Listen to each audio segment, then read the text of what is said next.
Hello guys, hello and welcome to our channel. This is Ashish Kumar, spoken English trainer at your service. Guys, we have been going through some patches, or I must say some purple patches, but yet we have done many things right over here on our channel. I have already given you how to introduce yourself, अपना परिचय कैसे दें, your family introductions, conversations, छोटे छोटे conversations कैसे करें, and then I taught you about many things like some translations of जी चाहता है, दिल चाहता है, something like that. Some conjugation forms were taught. बहुत सारी चीजें आपको सिखाई गई और बताई गई.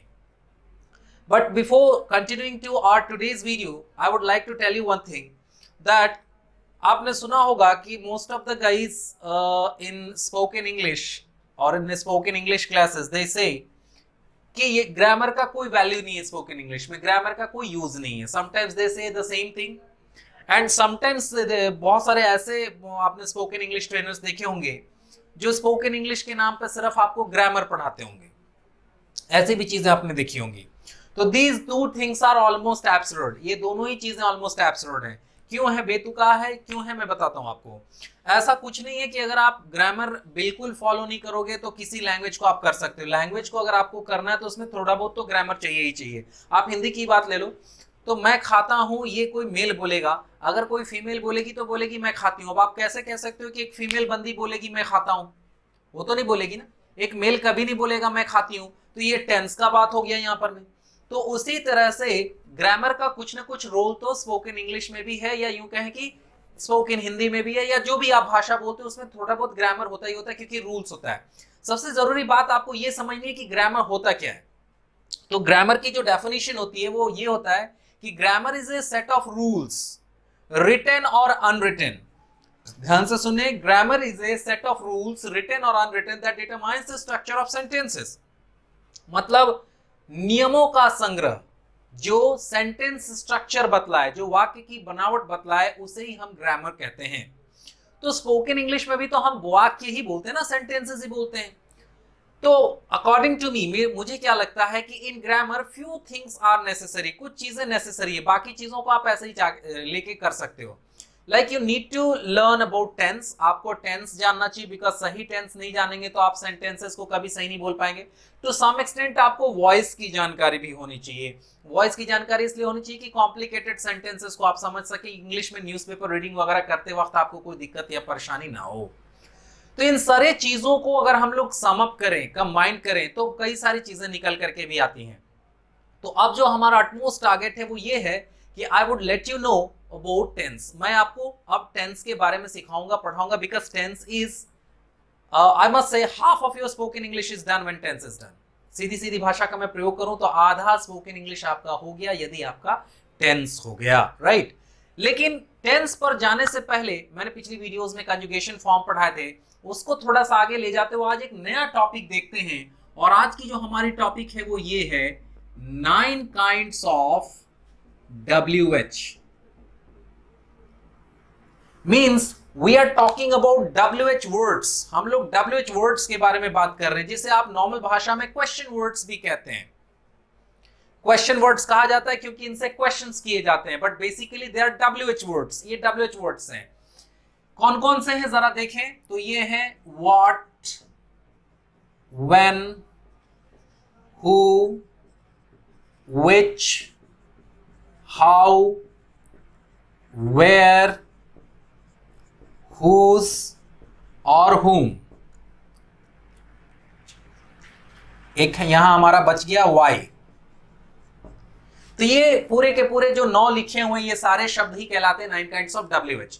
अगर हम इनकी हिंदी देखें तो व्हाट मतलब होता है नॉर्मली क्या, लेकिन इसका अर्थ जो भी होता है, किस, जिस, कौन सा, ये सारा अर्थ हमारा एक केवल व्हाट का होता है. कैसे होता है, I will explain it to you later on. मैं बाद में आपको इसका पूरा एक्सप्लेनेशन बताता हूं. पहले सारे की हिंदी एक एक बार समझते चलें.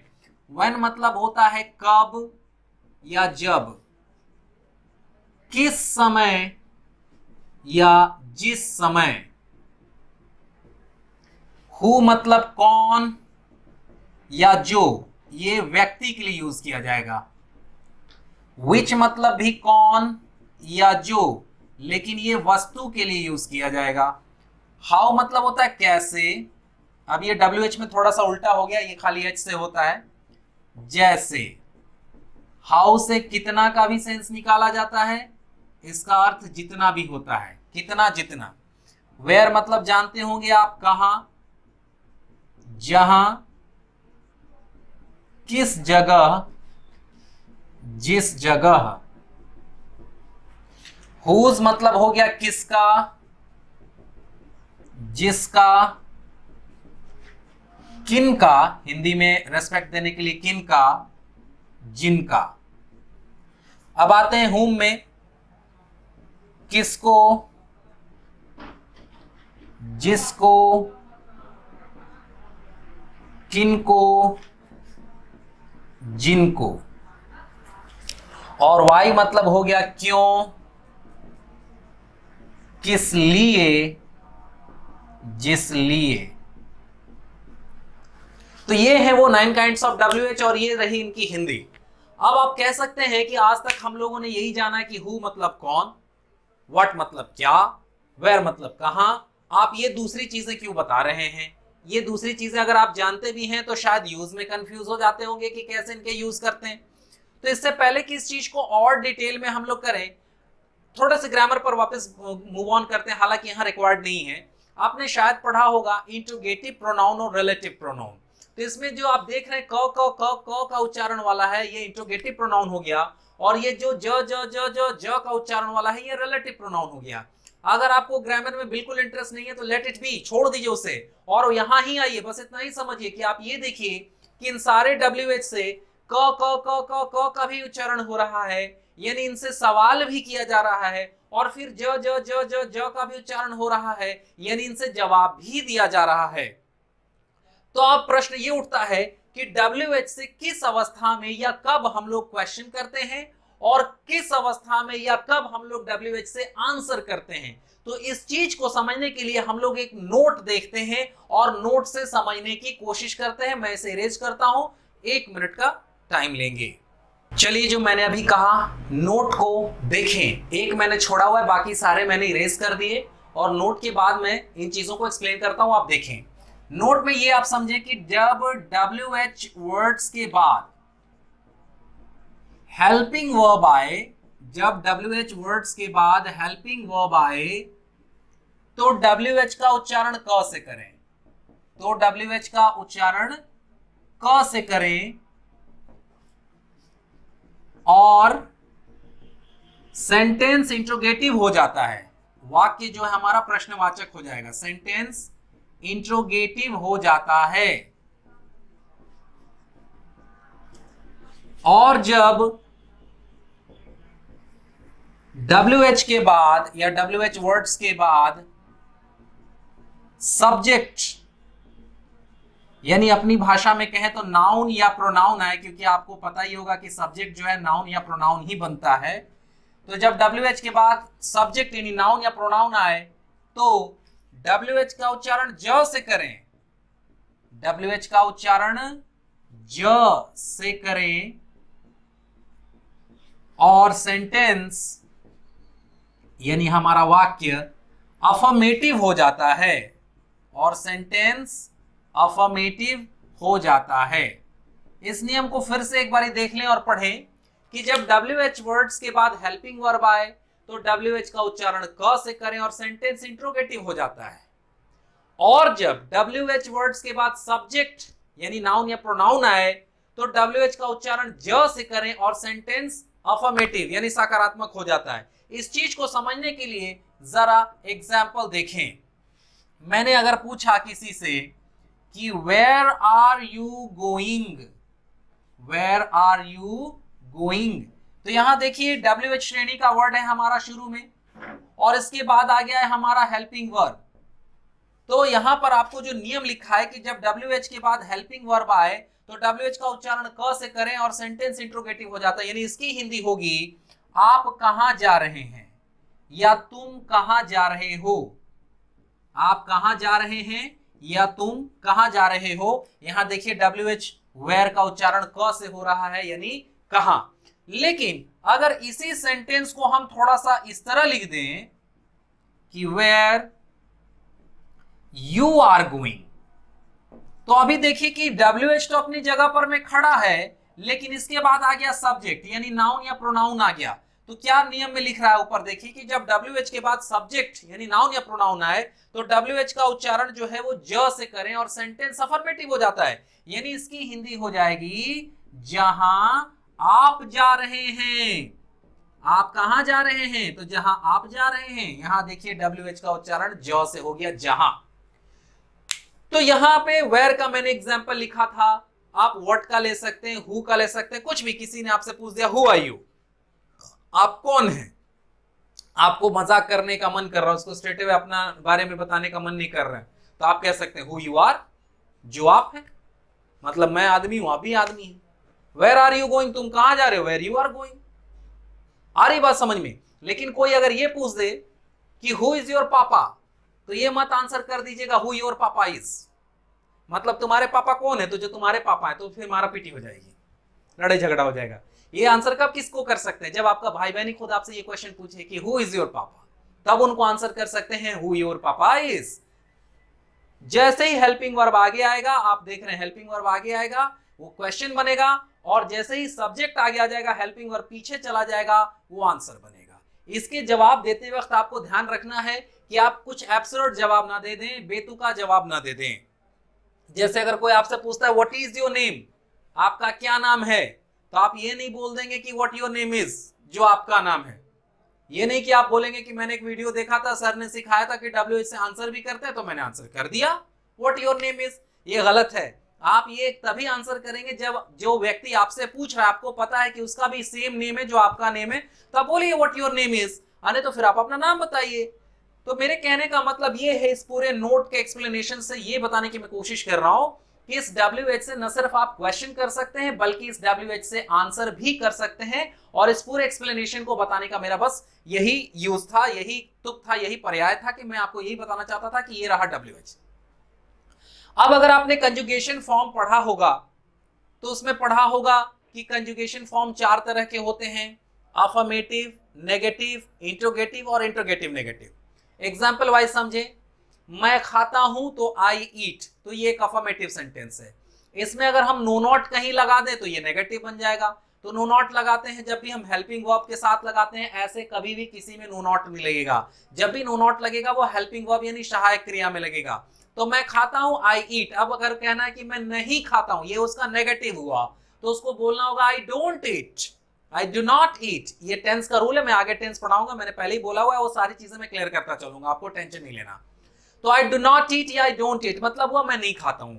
अब अगर इसका इंट्रोगेटिव बनाना है, क्वेश्चन करना है, तो हेल्पिंग वर्ब को आगे लाते हैं। जैसे आप देख रहे हैं यहां पर मैं हेल्पिंग वर्ब आगे आया है, ये देखिए यहां पीछे है, लेकिन यहां आगे हेल्पिंग वर्ब यू के पहले। तो डू यू ईट या डू आई ईट, क्या मैं खाता हूं, ये इंट्रोगेटिव हुआ, क्या मैं खाता हूं, डू आई ईट। अब इसी को इंट्रोगेटिव नेगेटिव बनाना है, यानी नकारात्मक प्रश्नात्मक करना है, तो फिर आगे आए हुए हेल्पिंग वर्ब में नो नॉट लगा देते हैं, डोंट आई ईट, क्या मैं नहीं खाता हूं, या डू आई नॉट ईट। अगर इसको कॉन्ट्रैक्शन नहीं करेंगे, छोटा रूप नहीं करेंगे, तो नो नॉट को पीछे ले जाके सब्जेक्ट के लिखते हैं। हेल्पिंग वर्ब आगे रहता है, फिर सब्जेक्ट रहता है, फिर कॉन्ट्रैक्शन वाला नहीं अगर कर रहे तो हेल्पिंग वर्ब पीछे जाके लिखाएगा। तो डू आई नॉट ईट, या आप उसे कह सकते हैं डोंट आई ईट। और अब जब आपने WH सीख लिया, तो अब WH से भी 2 क्वेश्चंस आप बना सकते हैं, मतलब इंट्रोगेटिव को ही और थोड़ा बृहद कर सकते हैं, बड़ा कर सकते हैं। अब क्या कर सकते हैं आप कि इस WH को इंट्रोगेटिव के पहले लगा सकते हैं और इंट्रोगेटिव नेगेटिव के पहले लगा सकते हैं। मतलब ये जो WH है, इसको यूज करते हुए मैं क्या खाता हूं, तो व्हाट डू आई ईट, मैं क्यों खाता हूं, व्हाई डू आई ईट, मैं कहां खाता हूं, वेयर डू आई ईट, मैं कब खाता हूं, व्हेन डू आई ईट। तो इसे अब हम लोग कहने लगेंगे इंट्रोगेटिव WH का, यानी WH इंट्रोगेटिव। और अगर इंट्रोगेटिव नेगेटिव के पहले हम WH लगा दें, जैसे मैं क्यों नहीं खाता हूं, तो व्हाई डोंट आई ईट या व्हाई डू आई नॉट ईट। मैं कहां नहीं खाता हूं, वेयर डोंट आई ईट या where do I not eat. तो इस तरह से अब उसे हम लोग कहने लगेंगे WH इंट्रोगेटिव नेगेटिव। यानी मेरे टेक्निकल कहने का मतलब टेक्निकली ये है कि अब आप एक सेंटेंस के 5 और फॉर्म मिलाकर के कुल 6 फॉर्म्स बना सकते हैं। Now you can easily make 6 forms of a normal sentence of anything. अगर वो अफर्मेटिव है तो उसका नेगेटिव बनेगा, इंट्रोगेटिव बनेगा, डब्ल्यूएच इंट्रोगेटिव बनेगा, डब्ल्यूएच इंट्रोगेटिव नेगेटिव बनेगा। अगर वो नेगेटिव है तो अफर्मेटिव बनेगा, interrogative, WH interrogative, WH interrogative, negative. इस तरह करके हर एक सेंटेंस की आप 6 फॉर्म्स क्रिएट कर सकते हैं। एक तो रहेगा ही, उसके अलावा एडिशनल आप 5 फॉर्म्स बना सकते हैं। कैसे, ये मैं आपको टेंस पढ़ाते वक्त पूरा डिटेल में बताऊंगा, क्योंकि अगर ये आप नहीं समझेंगे तो आपको इंग्लिश बोलते वक्त इस तरह परेशानी होगी। आपको किसी से पूछना ही है कि तुमको कहां जाना है, तो अगर ऐसा पूछना है तो आपको डब्ल्यूएच की जानकारी होना चाहिए ना, where do I have to go, तो मुझे बस गांव जाना है। अब ये सेंटेंस हो गया, अफर्मेटिव हो गया, तो I only have to go to my village. तो इस तरह से आपको सारे फॉर्म्स भी जानने होंगे। तो मैं अब इसको इरेज करता हूं और इसके थोड़े से और ज्यादा यूजेस भी मैं आपको दिखाता हूं। चलिए अब बात करते हैं कुछ और डब्ल्यूएच से रिलेटेड टर्म्स की। आपने भी देखा कि केवल व्हाट मतलब ही कई सारी चीजें लिखी हुई थी। व्हाट मतलब क्या, जो, किस, जिस, कौन सा या जौन सा भी कह सकते हैं। तो इसमें एक एक वाला यूज तो हम लोगों ने देख लिया, लेकिन जो बाकी के यूज इसके छिपे हुए थे, जैसे व्हाट मतलब कौन सा ही लिखा हुआ था, तो ये कैसे क्लियर होगा और ये किस सेंस में कब इसका हिंदी निकलेगा। तो इस चीज को और डिटेल में और बृहद रूप से जानने के लिए हम लोग डब्ल्यूएच का यूज करते हैं कुछ प्रेपोजिशंस के साथ। अभी कुछ प्रेपोजिशंस लेके मैं आपको वो क्लियर करने की कोशिश करता हूं। जैसे एक प्रेपोजिशन ले लेते हैं, चलिए एट। तो एट का मतलब होता है नॉर्मली में, कई बार पर भी इसका सेंस होता है। जैसे कि एग्जांपल देखें कि eight what college do you study. इसका मतलब हो जाएगा आप किस कॉलेज में या किस महाविद्यालय में पढ़ते हैं। अब आप देखें कि यहां व्हाट का मतलब क्या नहीं हो रहा है, यहां व्हाट का मतलब हो गया किस या कौन सा। आप कौन सा कॉलेज में पढ़ते हैं या कौन से कॉलेज में पढ़ते हैं। तो अब आप क्या देख रहे हैं कि इस प्रेपोजिशन को लगाने की वजह से, इस एट को लगाने की वजह से अब व्हाट का अर्थ क्या नहीं निकल रहा है, अब व्हाट का अर्थ निकल रहा है किस। तो कहने का मतलब ये कि जो आपने डब्ल्यूएच के बाकी के यूजेस देखे वो कई बार प्रेपोजिशन की वजह से ही एक्टिवेट होते। एक आध दो एग्जांपल्स और देख लेते हैं, क्लियर हो जाएगा। चलिए ऑफ देखते हैं। तो ऑफ की हिंदी होती है का, के, की, है ना। देखिए एग्जांपल, जैसे of what institute are you a student. Of what institute are you a student. Hindi हो जाएगी आप किस संस्था के विद्यार्थी हैं। आप किस संस्था के विद्यार्थी हैं। फिर देखिए व्हाट का मतलब यहां किसी ही हो रहा है। एक और प्रेपोजिशन ले लेते हैं, चलिए फ्रॉम। तो फ्रॉम का मतलब होता है से। कैसा से, जब सेपरेशन हो, कहीं से कोई चीज का अलगाव हो, तो वहां हम फ्रॉम यूज करते हैं। जैसे एग्जांपल से समझे, from what school have you passed matric. From what school have you passed 10th। चलिए मैट्रिक की जगह 10th लिख देते हैं, आजकल मैट्रिक टर्म से ज्यादा 10th, 10+2 ऐसा चल रहा है। तो इसे सेंस क्या निकलेगा कि आपने, या तुमने भी कह सकते हैं, यू मतलब आप तुम दोनों होता है, किस स्कूल से, किस विद्यालय से 10th पास किया है या मैट्रिक पास किया है। एक और आखिरी प्रेपोजिशन ले लेते हैं हम लोग, बाय। तो बाय का मतलब ही होता है से, लेकिन कैसा से, द्वारा वाला। जब द्वारा का मतलब हो किसी चीज के माध्यम से, तब हम लोग क्या करते हैं, बाय यूज करते हैं। एग्जाम्पल के माध्यम से समझिए, जैसे bye what train do you come here. Bye what train do you come here. क्या हिंदी हो जाएगी, आप लोग गैस करते रहे, मैं तो बता ही रहा हूं। आप किस ट्रेन से, मतलब किस ट्रेन के द्वारा यहां आते हैं। आपको थोड़ा बहुत अगर ट्रांसलेशन में एरर हो रहा है तो वो टेंस की वजह से ही हो रहा होगा। तो अब आप देख रहे हैं कि हर जगह मैंने सिर्फ एक ही डब्ल्यूएच लिया है, व्हाट, और इन सब व्हाट का अर्थ या तो किस निकल रहा है या कौन सा निकल रहा है, और इसका कारण है ये प्रेपोजिशंस। अगर ये प्रेपोजिशंस नहीं निकलते या ये प्रेपोजिशंस यूज नहीं किए जाते तो फिर व्हाट का वो अर्थ नहीं निकलता जो अर्थ आप यहां पर में देख पा रहे हैं। ये अर्थ निकलने का मकसद यही है, या ये अर्थ इसलिए ही निकल रहा है क्योंकि इन सबों के आगे प्रेपोजिशंस लगा हुआ है। ठीक है, अब दूसरी बात पर आते हैं। ये तो हो रही पहली बात, बाकी के जो भी आप WH उनमें प्रेपोजिशंस लगा करके या लगा हुआ देख करके आप समझने लगे कि उसका अर्थ क्या निकल रहा है। कई बार क्या होता है कि ये जो प्रेपोजिशंस हैं ये जरूरी नहीं है कि WH के पहले ही लिखे रहें या सेंटेंस के पहले ही लिखे रहें। कई बार ये प्रपोजिशन सेंटेंस के एंड में भी होते हैं। कैसे देखें, eight what college do you study, आप किस कॉलेज में पढ़ते हैं को ऐसे भी कहा जा सकता है what college do you study at, sense same रहेगा। Of what institute are you student, आप किस संस्था के विद्यार्थी, इसको ऐसे भी कह सकते हैं what institute are you student of, of पीछे चला जाएगा। From what school have you pass 10th, तो what school have you pass 10th from. By what train do you come here, तो what train do you come here by. अगर ऐसा कोई आपसे बोलता है तो शॉक्ड नहीं हो जाएंगे कि ये प्रपोजिशन पीछे ले गया तो अब क्या सेंस निकला, या प्रपोजिशन पे सेंटेंस कैसे खत्म कर दिया। ऐसे होता है अमूमन क्वेश्चन पूछने के लिए प्रपोजिशंस को सेंटेंस के एंड में ही ले जाकर के खत्म किया जाता है। तो अगर ऐसा होता है, आपको नहीं समझ में आता है तो कोई टेंशन नहीं लेना, आप अपने मन में प्रपोजिशन को उठा के आगे लिख लीजिएगा, मतलब मन में आगे रख लीजिएगा। मन में कैसे लिखेंगे, रखेंगे ही, मन में आगे रख करके सेंस समझने की कोशिश कर लीजिएगा और आई होप कि आपको ये सेंस क्लियर हो जाएंगे, सेंस समझ में आने लगेंगे। अब आते हैं नेक्स्ट स्टेप पर। नेक्स्ट स्टेप ये कि अभी मैंने बोला कि WH से न सिर्फ हम लोग क्वेश्चन कर सकते हैं बल्कि WH से हम लोग आंसर भी दे सकते हैं। और मैंने आपको छोटा एग्जांपल दे करके भी बताया, जैसे वेयर आर यू गोइंग, तुम कहां जा रहे हो, तो वेयर यू आर गोइंग, जहां तुम जा रहे हो। तो उस तरह से तो इसके भी आंसर बनने चाहिए कि आप किस कॉलेज में पढ़ते हैं, तो जिस कॉलेज में आप पढ़ते हैं। आप किस संस्था के विद्यार्थी हैं, तो जिस संस्था के आप विद्यार्थी हैं।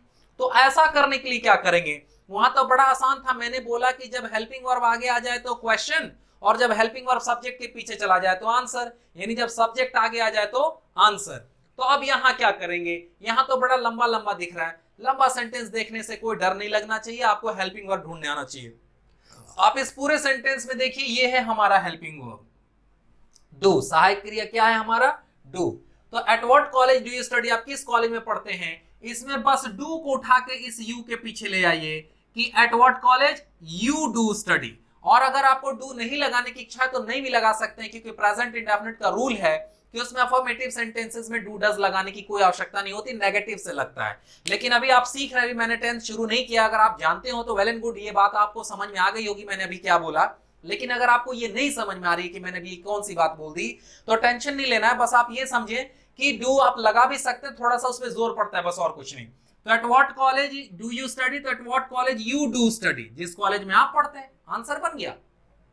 Of what institute are you a student, of what institute you are a student, जिस संस्था के आप विद्यार्थी हैं। From what school have you pass 10th, आपने किस स्कूल से 10th पास किया है। From what school you have passed 10th, आगे बात समझ में। By what train do you come here, तो इसको ऐसे आंसर कर दीजिए by what train you do come here, या by what train you come here, do को सीधे हटा देंगे।